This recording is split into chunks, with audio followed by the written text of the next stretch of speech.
What if anxiety is not really about the future? For a long time, I thought my anxiety was helping me prepare for life.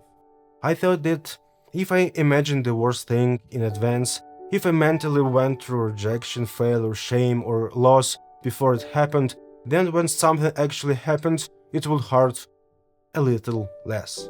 That's how I explained anxiety to myself for many years. But after 6 months of talking to a therapist, I started to see something strange. Most of the time, my anxiety was not preparing me for the future. It was making me live inside a future that probably would never happen. I thought I was being realistic. I thought I was calculating risks, but in reality, I was treating my worst expectations almost like facts. And the body does not always understand the difference between a real problem and an imagined one. Nothing has happened yet, but the shoulders are tense. The breathing is shallow. The movie has already started in your head. You have not been rejected yet, but you already feel rejected. You have not failed yet, but you already live as if the failure has happened. And then, most of the time, nothing happens. The conversation goes fine, the video comes out, and the world does not collapse. But the relief does not last very long, because anxiety rarely says, "Look, I was wrong." It says, "Okay, this time you were lucky, but next time might be different." I don't want to talk about anxiety as if it's just a broken system. From a scientific point of view, anxiety looks more like an old protective mechanism. The body tries to notice possible danger before it happens, make us more alert and prepare us for action, especially when the future is uncertain. In that sense, anxiety can be useful. It makes us look around, check risks, and avoid obvious danger.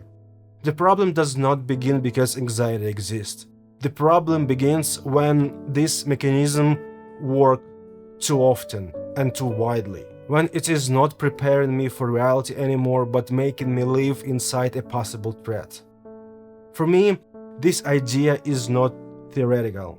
If anxiety is not an enemy but an old protector, then the main question is not what is wrong with me. The main question is, what did this protector once learn to protect me from? For me, I think this protector grew around my stutter.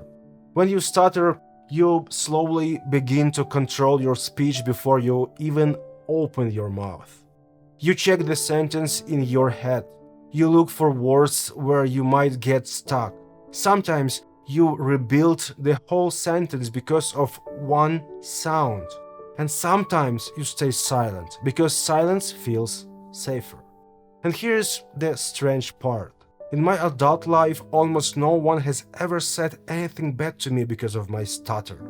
Reality has become much softer than my brain still expects it to be. But my brain still lives as if danger is close. There were moments in school when kids laughed while I was reading a poem in front of the class. For them, it was probably a small episode. Maybe they forgot it after a few minutes. But my brain remembered it for decades and made a simple conclusion. It is better not to stand out. It is better to control everything in advance, because otherwise it will hurt again. And even though more than 20 years have passed, even though I live in another country and record videos by myself, somewhere inside me there is still this old protective mechanism. It behaves as if I'm still standing in front of that class. And this is where the main question appeared for me. What if my anxiety is not really about today? What if it's trying to protect me not from what could happen now, but from something that already happened many years ago? Maybe I often react not to reality but to memory. It feels like my brain is warning me about the future, but it is really showing me an old movie and saying, "Look, this can happen again." There is a sad irony in this. Anxiety wants to protect you, but sometimes it protects you not from real danger, but from the possibility of living. It does not always say be careful. Sometimes it says don't risk it, don't speak, don't start, don't publish, because there might be pain behind it. And if you listen to this voice for too long, life becomes smaller. Not because the world is more dangerous, but because your nervous system lives as if the danger has already been proven. For me, losing control has almost always felt like defeat. Not just like an uncomfortable moment, but like losing some inner battle with myself. As if I could not predict everything in advance, then I was not strong enough or collected enough. In my head, I understand that control is an illusion. I understand that mistakes are unavoidable. But understanding something in your head does not always become an experience in your body. A normal situation, I park the car, close the door, and go do what I need to do. Nothing special. Millions of people do this every day and do not turn it into a philosophical crisis. But my brain quickly finds a scenario. What if someone hits it? What if I come back and there is a scratch? What if something happens while I cannot control it? Usually nothing happens. The car is just there, I come back, get inside, and life continues as if there was no drama at all. But inside, I have already lived through a small defeat. Outside, nothing happened, but the energy has already been spent. And there can be dozens of these inner movies in one day. You walk into a dark forest and already expect danger. You publish a text and already hear judgment. You start a project and already see failure.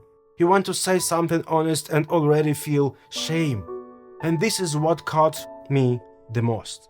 Reality almost never looks as perfectly terrible as anxiety makes it look.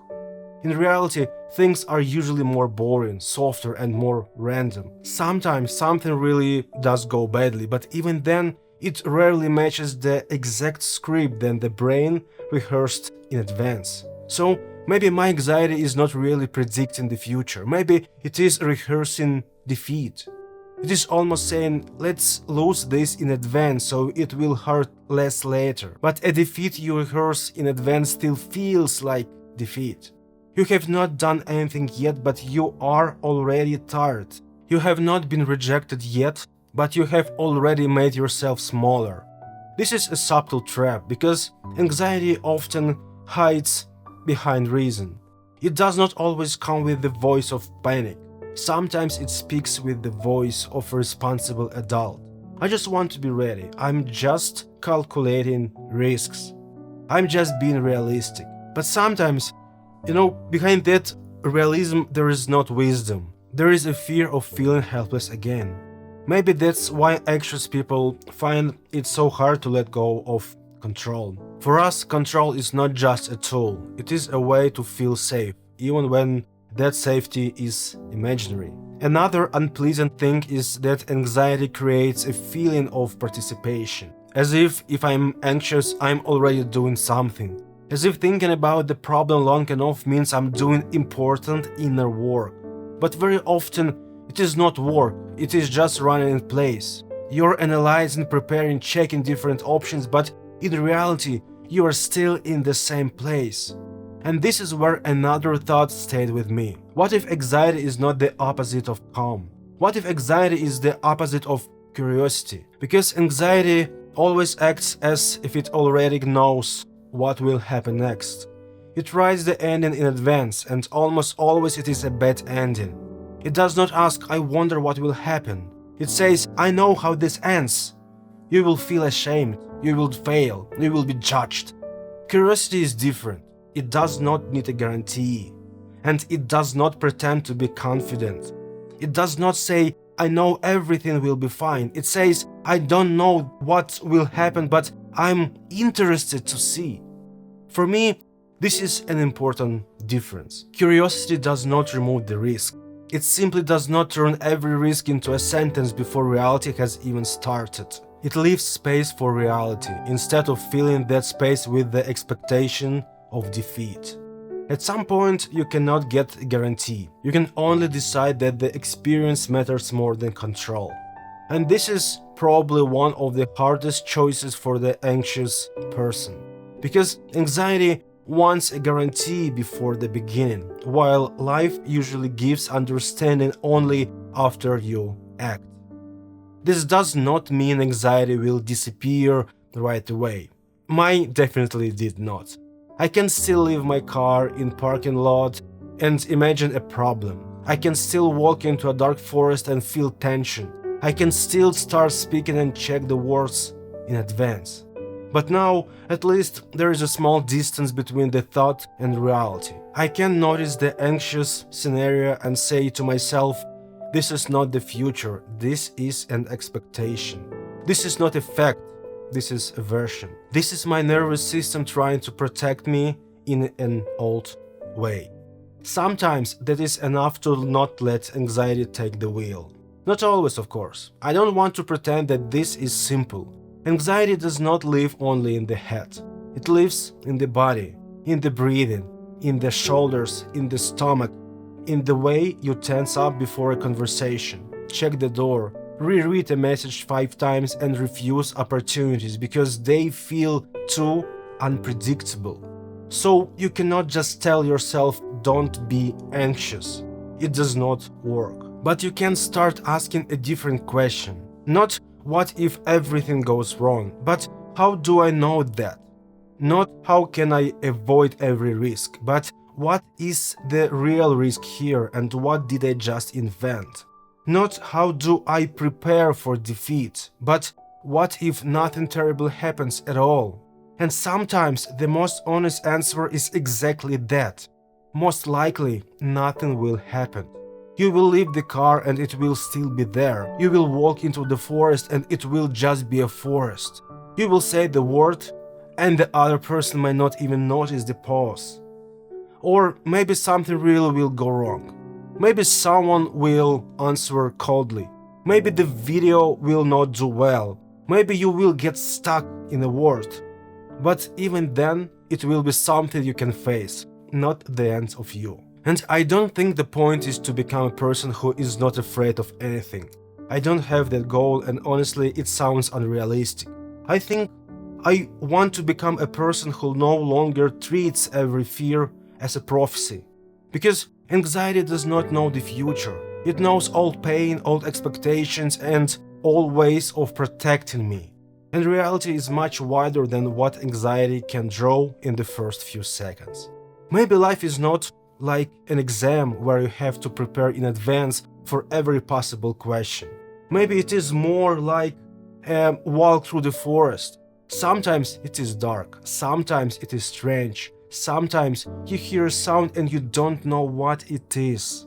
But if you spend the whole walk waiting for danger, you will not see the forest itself. And maybe this is what anxiety takes from us most often. Not safety, but the ability to stay inside a moment before your mind gives it a bad ending. The future has not happened yet. It does not have to be defeat. It does not have to be victory. Sometimes it will be something else entirely, something you cannot even imagine right now. And honestly, I want to move closer to being someone who can notice the moment when the brain starts writing a bad ending. And gently say to it, wait, we don't know yet. This, I think, is my small practice right now. Not to defeat anxiety, not to become calm forever. Just to leave a small space between expectations and reality, between the old fear and the present moment. And maybe in that small space something like freedom appears. Thank you for watching this video. We'll see you soon.